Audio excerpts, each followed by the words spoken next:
विकतच्या एक पॅकेटच्या किमतीमध्ये जर परतभर हा पदार्थ खायला मिळाला तर मुलं काय मोठे सुद्धा अगदी आनंदाने खातील. 2 महिने टिकणारा, प्रवासात नेण्यासाठी असो किंवा मधल्या वेळेत खाण्यासाठी एकदम पौष्टिक असा हा चनाजोर घरी कसा बनवायचा ते बघणार आहोत. जराही न तळता एकदम साधी सोपी अशी रेसिपी. मग चला बनवूया चनाजोर. त्यासाठी मी अर्धा किलो चणे घेतले आहेत. 5 ते 6 तास तरी पाण्यामध्ये भिजत ठेवायचे. भिजल्यामुळे ते फुलतात आणि दुप्पट होतात.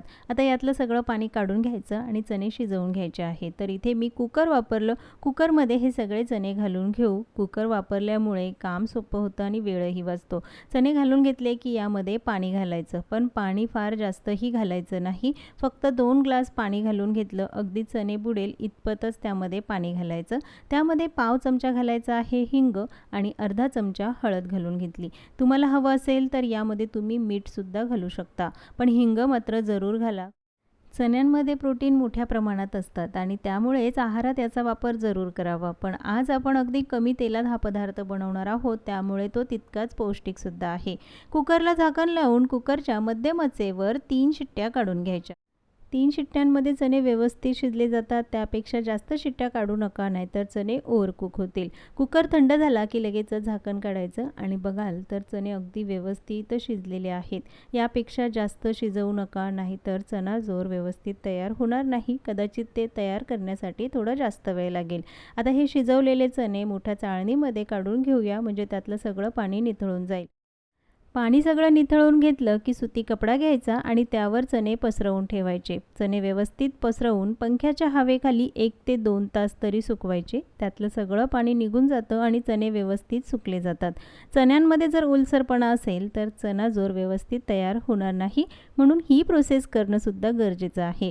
तर 1 ते 2 तास मी पंख्याच्या हवेखाली चांगले सुकवून घेतले. बघाल तर सुकल्यानंतर ते थोडेसे आकसतात आणि चणे व्यवस्थित तयार होतात. चणे वरतून जरी सुकलेले असतील, पण आतून त्यामध्ये हलकासा ओलसरपणा आहे आणि असेच हवे. एकदम कडकडीत असे सुकवायचे नाही, म्हणूनच ते पंख्याच्या हवेखाली सुकवून घेतले.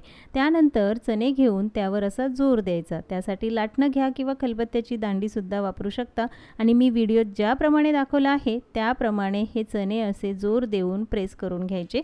त्यामुळेच हा चनाजोर तयार होतो. कदाचित चण्यांवर असा जोर दिला जातो म्हणून त्याचं नाव चनाजोर असेल.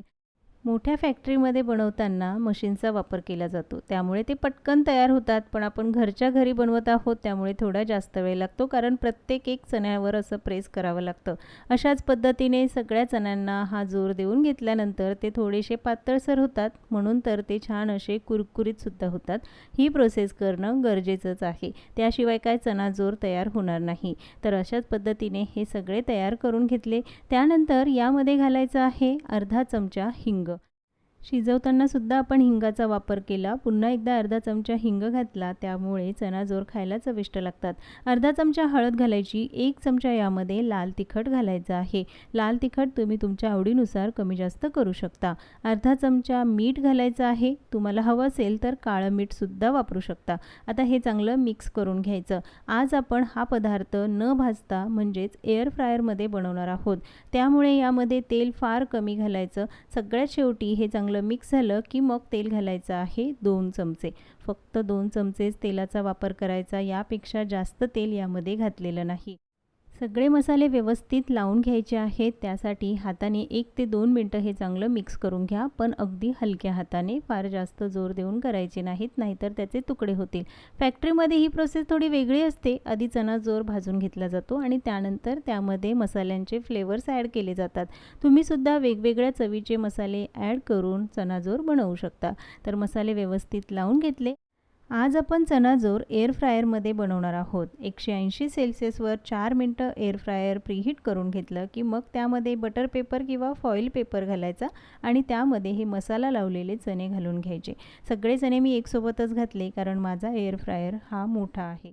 तुमच्याकडे लहान आकारात एअर फ्रायर असेल तर 2 बॅचमध्ये करा किंवा ओव्हन OTGमध्ये सुद्धा तुम्ही ही प्रोसेस करू शकता. पण जर एअर फ्रायरच नसेल तर मात्र मिठामध्ये तुम्ही हे चणे भाजून घेऊ शकता. जसे आपण खारे शेंगदाणे भाजतो अगदी तसेच भाजायचे आहे. हा पदार्थ बनवण्यासाठी एअर फ्रायरच गरजेचा आहे का? तर अजिबात नाही. अगदी कढईमध्ये मीठ घालून सुद्धा तुम्ही हा पदार्थ बनवू शकता. 180 सेल्सिअसवर 8 मिनिटासाठी आपल्याला हे चणे भाजून घ्यायचे आहे. पण 8 मिनिटं होण्याआधी म्हणजे 4 मिनिटं झाले की लगेचच ते काढायचे, व्यवस्थित मिक्स करून घ्यायचे. म्हणजे वरचे जे चणे आहेत ते सुद्धा व्यवस्थित मिक्स होतात आणि एकसारखे चणे भाजले जातात. 4 मिनिटं झाले की मग ही प्रोसेस करायची. पुन्हा एकदा 4 मिनिटं एअर फ्रायरमध्ये हे भाजून घ्यायचे. 8 मिनिटामध्ये चणे अगदी व्यवस्थित कुरकुरीत भाजले जातात. कमी तेलात आणि कोणताही जास्तीचा पसारा न करता अगदी परफेक्ट असे चणाजोर तयार होतात. बघाल तर बघता क्षणी खावंसा वाटेल आणि विकत मिळतात. अगदी तसेच चणाजोर तुम्ही घरी बनवू शकता, ते सुद्धा काही मिनिटामध्ये. असे चणाजोर जर तुम्ही एकदा बनवून ठेवले तर मुलं तर अगदी आवडीने खातील. पण सगळ्यात शेवटी यामध्ये चाट मसाला घालायला विसरू नका.